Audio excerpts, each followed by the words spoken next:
Robinson waits. Here comes the pitch.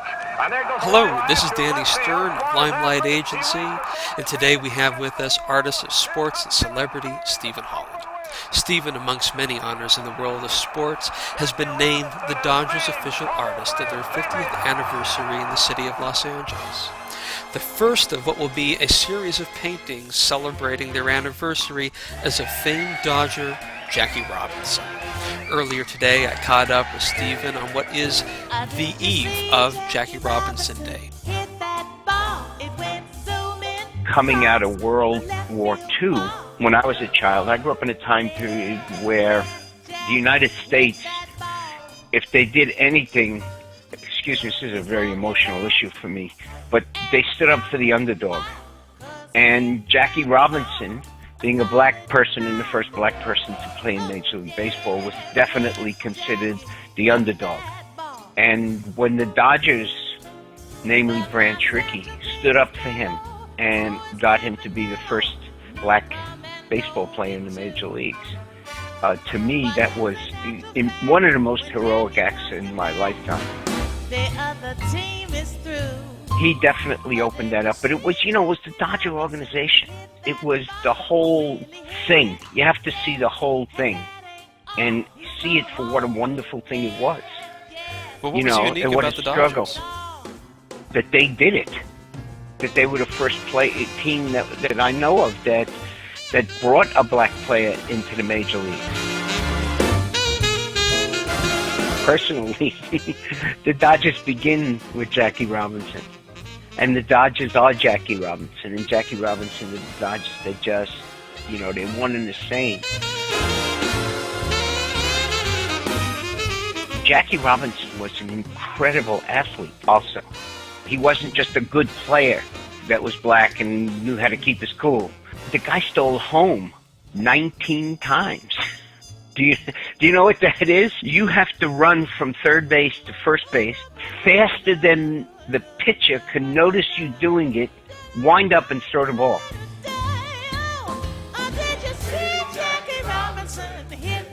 He was one of the greater athletes, I think, of his time. He's a guy who lettered in high school in 4 different sports and then maintained 3 of those 4 sports throughout his junior college experience. And then he went on to go to UCLA, where in the 1930s to be a black man in UCLA also wasn't exactly a common sight on its own, and was one of the few black players to play for the Bruins.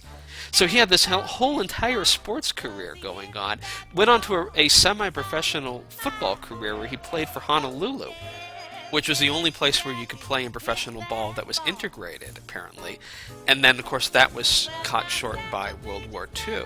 In World War II, on top of that, he almost gets court-martialed because long before Rosa Parks, he was on a bus. Right. You know what that is? Right, and refused to go to the back. Yes. Yeah, he was a remarkable human being. And when you think about a guy like that, who rises, who wouldn't go to the back of the bus, and then rises to the occasion of holding his mud, of putting up with abuse, of unimaginable abuse, to gain something for his race and for all of baseball. It's remarkable. Just remarkable. That's why I say I think I would consider him one of the country's greatest heroes. Talk to me for a little bit about the preparation for making the painting. The stuff that I'm talking about what Robinson accomplished, that was just inherent in me. Like, as I said, as a little kid, Jackie Robinson was who he was. So I didn't have to think about that stuff. That was there.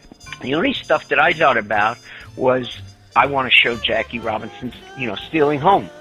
The only other thing I can say that I feel I accomplished really well with the Jackie Robinson piece is my goal is to be as direct as I can when I paint.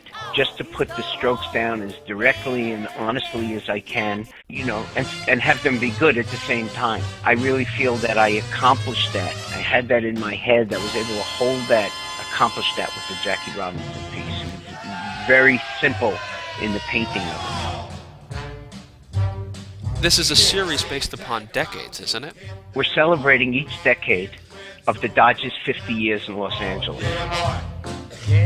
Did you feel any sense of specific responsibility towards it? You know, knowing that this does transcend an athlete's story. It's a very significant piece. And because it was a successful piece, meaning as far as I'm concerned as an artist, I feel it was a very big success. There are certain pieces, certain athletes, Jackie of course being one of them, that I feel when we're going to do a painting and make a print out of it, I go, oh God, I got to make this one good. And then I just let go of it and let that happen. I think about a guy who's in sports, who's in any position, whether, you know, it's the last out or the last, 10 seconds left to tie the game with a free throw or anything like that, or a pass. You have to put all your focus into it, and then you just have to let go and relax and have fun with it.